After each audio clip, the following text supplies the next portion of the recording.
Good afternoon, sir. Can you see me and hear me? Yes, sir. Am I audible, sir? Yeah, you are. What's your name? Sir, GOURAB Kumar Agarwal. So, Mr. Gaurav, you are speaking from where?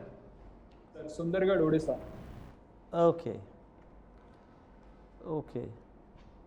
So, this is your second attempt. Have you gone to UPSC earlier for interview in the last attempt? Yes, sir. I appeared for the interview last year. How many marks you got? So 193. 193. Yes, sir. So, written was not that good, is it? Sir, essay paper was not that good. So, this time you have done well. Comparatively better, sir. Okay.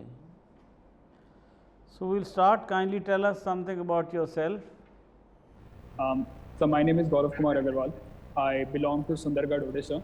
I have done my schooling from Rourkela, Balangir, and then Hyderabad. I have done my graduation in BA LLB from Hidayatullah National Law University, Raipur. I graduated in 2020, and since then I have been preparing for the civil services. My interest primarily lies in quizzing, reading books, and touch typing, sir. Did we have an interaction last year also with you? Yes, sir. Yeah.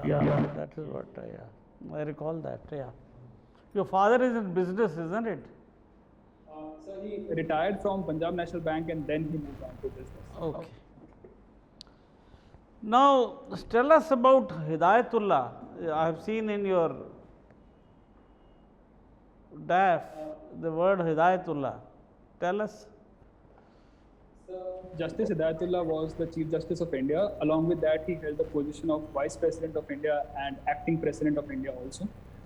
He was instrumental in many important cases, constitutional law cases, be it the IC Golaknath case or the Ranjit Udeshi case. He pioneered research in legal education and legal system and held strong values and beliefs with respect to the independence of judiciary from political influence. Tell me this judicial activism. Now, many people are calling it judicial interference. Some call it intervention. Some even go to the extent of calling it judicial terrorism. They say because these days judiciary is frequently getting into the domain of the executive and the legislature. What's your view? Sir, at some level it is true that judiciary is interfering in the areas of the executive or the legislature. For example, if we see during the COVID pandemic, the statements that the Supreme Court made with respect to Madras High, the Madras High Court made certain comments with respect to the Election Commission of India, blaming upon them the intervention of the second wave, COVID wave, or with respect to certain things where the Supreme Court has made certain comments. But at the same time, there are areas where, because of the intervention of the Supreme Court, certain welfare measures have been extended, be it in the form of... We are not talking of the other aspect at all. Let's confine to that discussion. So, you are agreeing that judiciary is unnecessarily getting into the domain of the executive and the legislature? To some extent, yes, sir. So, what should be done? So self-restraint is important. Need to be in there among the Supreme Court judges primarily, and then with respect to the new judicial officers who go from the district courts to the high courts. Why can't they be called by the executive and told to behave? So we follow a system of separation of powers where the judiciary, But if they are interfering into their domain, why can't they also interfere? So if the executive also start interfering in the judiciary, then it will become a mess wherein each organ of the government will try to interfere in each other's domain instead of executive entering into the domain of the legislature. Even this collegium system also is so opaque, and there is a lot of criticism that judges appointing judges all the time and executive has no role, whereas it should have some role. What is your take on that? Sir, according to me, the collegiate system should be scrapped, and instead of that, the National Judicial Appointment Commission that was introduced by the amendment of the Constitution, that should have been followed, because that ensures that But it is not only. but that they struck down. Yes, sir. That they struck down on the grounds that it was impinging upon the independence of judiciary, because the executive interference would be there. But according to me, the system where judges appoint the judges is creating an absence of transparency and opaqueness in the appointment of judges. So they are sticking to their guns. They are not allowing the executives consultation also as a process. You know, there was something called memorandum of understanding. They had to come to that. Okay, tell me, according to you, what other judicial reforms are required in the country? So most importantly, according to me, would be a push towards alternative dispute resolution systems, which will be effective in reducing the pendency of the cases in the courts. Along with that, there how to reduce the pendency? So, with respect to pendency of the cases, there are many steps that can be taken. One would be appointment in the judiciary to reduce the vacancies that are existing among the lower courts or the high courts. And recently in today's newspaper also it showed that in the coming 4 to 5 months, the vacancy in the Supreme Court is going to increase to around 5 to 6 judges. Considering the fact there are 32 judges in place of 34 judges, and then 5 to 6 more vacancies will be created. And along with that, okay, but Supreme Court is of course a very small portion of the entire judiciary, you know. What else? Along with that, an important system wherein the government, because if you see, government is the largest litigant in the country. If government stops taking up the cases. Okay, so just tell me steps. Okay, the government is largest litigant, it should not be there. What next? Appointment of judges, government as the litigant, push towards ADR mechanisms, alternative dispute resolution mechanisms. Along with that, change in the procedural laws of the country. Because of that, they create a lot of issues with respect to adjournment of cases and dilatory tactics among the lawyers. If that is also stopped, then there will be quicker redressal of disputes. Achha, tell me now, let us go to that bad bank. Your father was in the bank. Has the bad bank been established? It has been established. The process is going on with respect to transferring the loan accounts to the bad banks. Has it started working? Are there any results? I beg your pardon, sir. I'm not sure whether there has been any results or not. I'll have to look upon it, sir. Please name 5 female leaders in the world who have made a change. So, existing or in the past also? All included. Prime Minister Miss Indira Gandhi, who was the Prime Minister of India, Miss Angela Merkel, who was the President or the Chancellor of Germany. Along with that, Jacinda Ardern in New Zealand, who is the Prime Minister of New Zealand, who has been very instrumental in tackling the COVID cases. Along with that, the current WTO chief, I beg your pardon, sir, I'm forgetting her name, but she is also a female leader. And WTO along with that, chief, okay. Then, okay. Then? The Prime Minister of Finland, Sanna Marin, is currently a female leader as well. Thank you. Mr. Gaurab Kumar, Yes, sir. you are fond of touch typing. Yes, sir. What is that? So normally in the typing process, we use 2 fingers or 4 fingers, but in touch typing, we all use the 10 fingers. Now, touch typing is very common, everybody uses it, but I practice it as a personal interest, because I want to increase my typing speed to the level where professionals do it. Currently, the highest speed goes up to 200 to 220 words per minute. I am still at 130 words per minute, but I am trying to increase it, sir. Have you heard of this term called autocorrection? Yes, sir. What is that? Sir, autocorrection when we are typing on mobiles or iPads or tablets, when we type certain words and if we make any spelling mistake, then the keyboard automatically corrects it to the correct spelling. Sometimes it can become an irritant. Yes, sir, it can.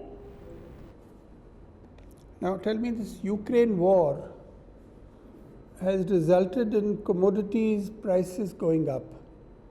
Can you tell us examples of some commodities whose prices have gone up?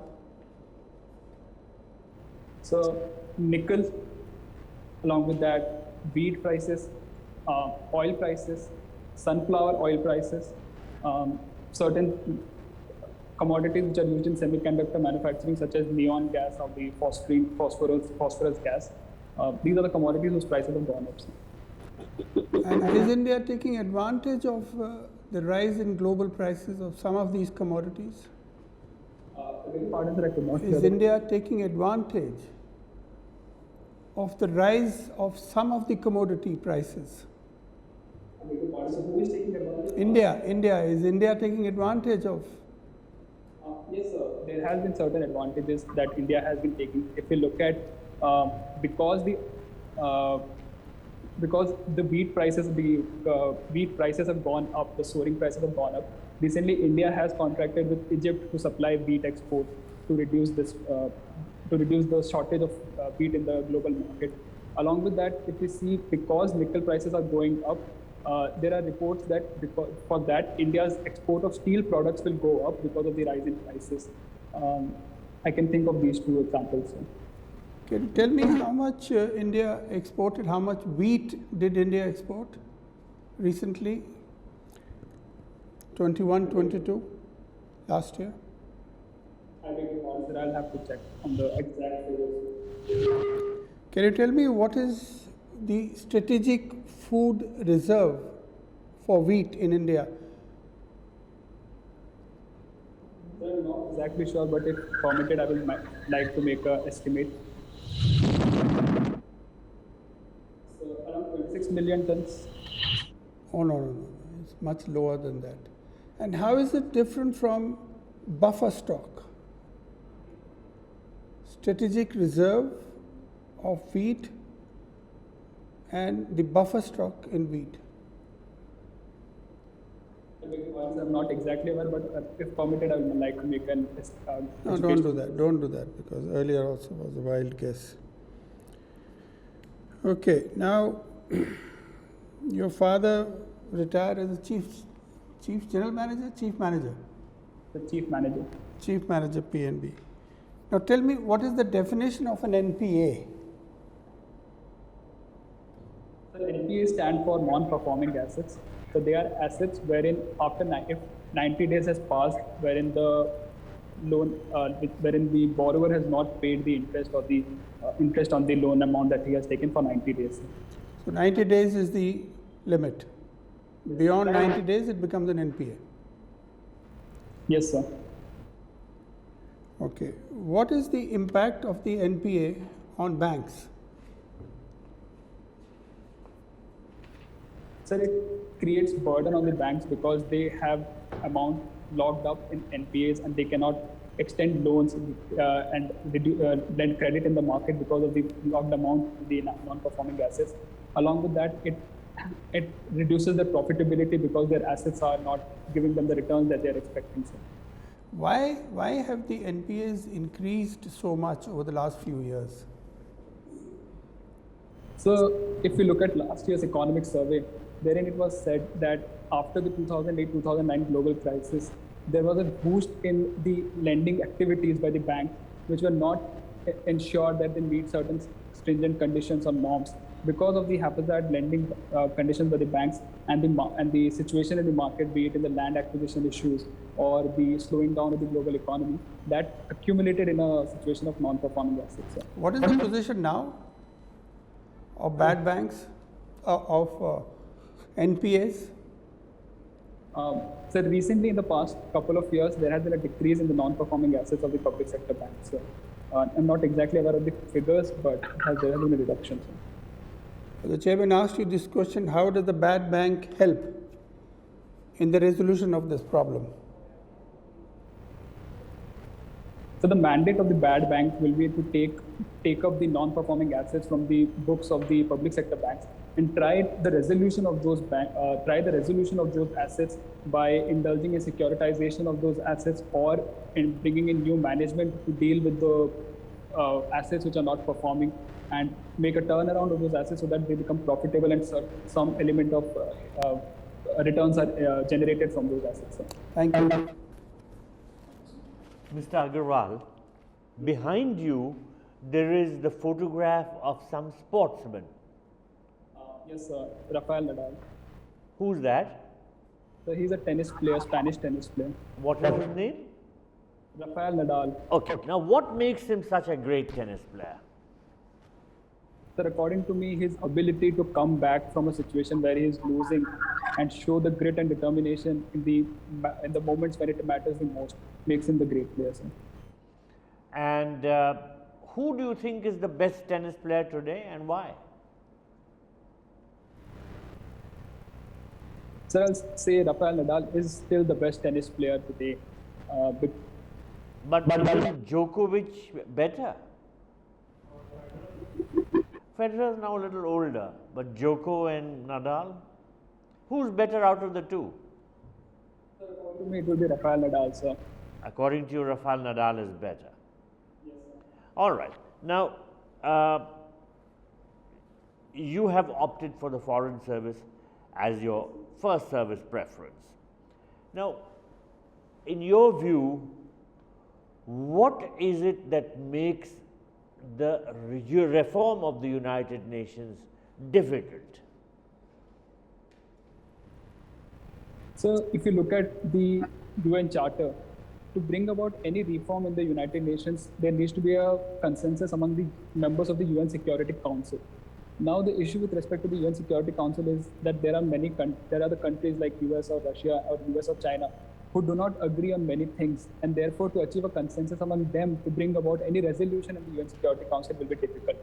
Along with that, this UN Security Council, which holds these 5 members only and which is not allowing for new members to enter into the UN Security Council to be reflective of the current global scenario, that also makes the reforms of the United Nations difficult, sir. Now, in your view, what reforms are needed? So primarily would be to remove the veto power among the Security Council members. Along with that, increasing the numbers of permanent members in the UN Security Council. Third would be to give certain teeth to the resolutions that are passed by the UN General Assembly. If you see, Security Council resolutions have certain enforcement mechanism pressure among them, be it in the Chapter 7 elements of the UN Charter, but the UN General Assembly resolutions do not hold that equivalent weight, whereas General Assembly is reflective of the World Parliament. It's like a World Parliament for all the countries to come together. So these will be my viewpoints. And tell me, which are the principal organs of the United Nations? So the Security Council, the General Assembly, the UN Secretariat, the Trusteeship Council, the International Court of Justice, and the UN Economic and Social Council. And the UN Economic and Social Council. All right, ECOSOC. All right. Now, you would be following bilateral relations between India and the United States. What can you tell me about the recent 2+2 dialogue and why the dialogue was important in your opinion? If permitted, I would like to answer the second question first and then the first question. So the meeting between India and US was important. 2+2 meeting was important primarily because of the backdrop of the Ukraine situation. Along with that, there have been comments by the US representatives who have asked India to take a stand in the Ukraine crisis and have warned of certain consequences if India continues to trade with Russia. In the backdrop of that, the 2+2 meeting that India had with the United States dealt primarily upon strategic issues, be it in the manner of increasing the defense exercises that India has with US. Along with that, to have a strategic space situational awareness agreement and cyberspace security dialogue agreement. Along with that, there were. Okay, I want to ask you, what do you think is the main interest of the United States as far as India is concerned? Because ultimately policy is based on interest. What is their main interest? So to curb the rise of China in the Indo-Pacific region, and for that, US needs India. So their interest for India is aligned with reducing China's power in the region. So. because India can be a weight to dealing with China in this region, sir.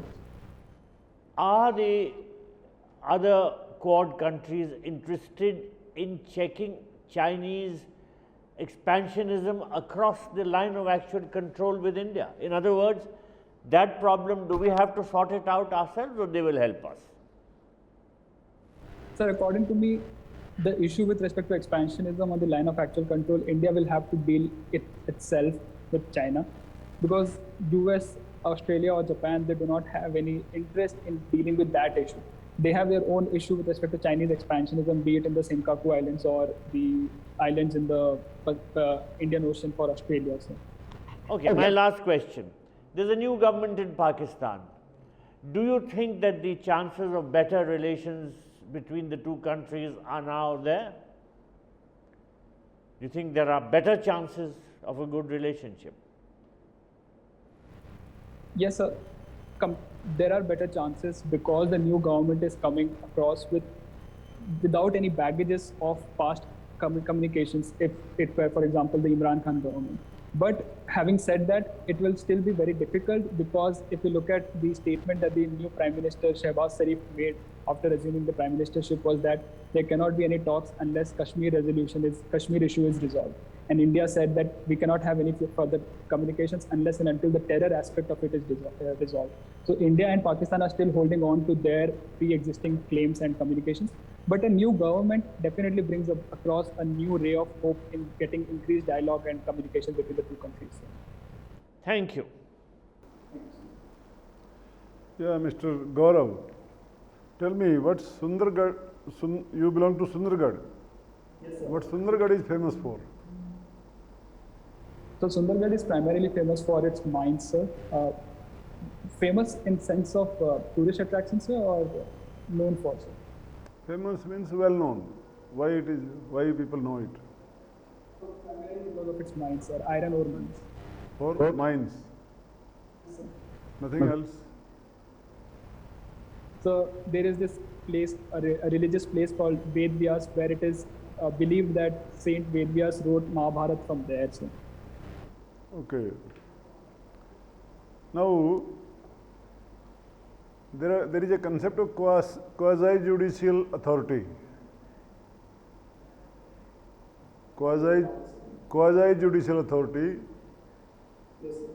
It is also said quasi-judicial authority and Yes, sir. judicial authority. What is the difference between the two?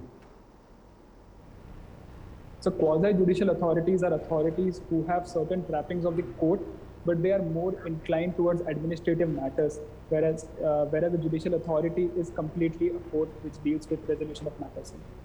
That's all. Along with that, there are Come to the differences. powers. What are the difference in their powers? Difference in terms of powers, composition, these two things. I beg your pardon, sir. I'll have to go back and look at that. Okay. Have you heard of or read in the newspapers about the new toll collection scheme of Government of India through GPS technology? The RFID technology, No, sir. no, that is FASTag is existing scheme. A new scheme being launched. It is like this. I'll explain to you. Have you read it? No. So scheme is that the vehicles will be fitted with the GPS, which operates with the help of satellites. So authorities will come to know how much distance you have traveled on the road. You don't have to stop at the toll plaza. They can be dismantled. So your location, your movement, everything will be known to the authorities through satellite GPS. Yes, sir. And accordingly toll will be collected. Yes, sir. So you please give your opinion on this scheme. It's a good one or some problem is there? It is definitely a good one because it will reduce the hassles in toll collection and the traffic jams that happen at tolls. Along with that, it will ensure that the consumer satisfaction is ensured. But at the same time, we need to ensure that the privacy concerns that it may raise, because if the government has a huge data with respect to all the cars, where it is moving, how far it is moving, where it is going, then it will have certain privacy issues. And in the absence of a Personal Data Protection Act or a Privacy Regulation Act, this might raise certain questions. So it should be allowed or not? It should be allowed, but at the same time, before allowing, we need to have a Personal Data Protection Act. How can privacy can be ensured when it is allowed? Sorry, sir? When we are allowing it, how to ensure that privacy is not compromised? By ensuring that the data that we are generating with respect to this scheme does not fall into wrong hands by way of cyber hacking or anything like Not that. wrong hands, it goes to the government, and government has various uses for it, like if somebody protests, somebody comes on that way, somewhere, everywhere it can be, he can be monitored. With respect to government, it is a good scheme. With respect to how the government will use it, it is definitely in the interest of the people only. But because there are rises of cyber hacking and cyber crimes, these data can be captured by cyber hackers. No, even government can misuse it against the citizens when they protest for their rights. Because of that, so we need to have a Privacy Protection Act, sir, because how the government is going to use those data, what the people will have right So against that the act has to be passed first. Privacy Protection Act, I think at present is not in place. Yes, sir. So first that should be done, and then first that should be ensured. Okay, thank you. Thank you so much, Mr. Gaurab. Our discussion with you is over. So we will switch off our audio and video for 2 minutes. You kindly be there. We'll reconnect with you to give you the feedback.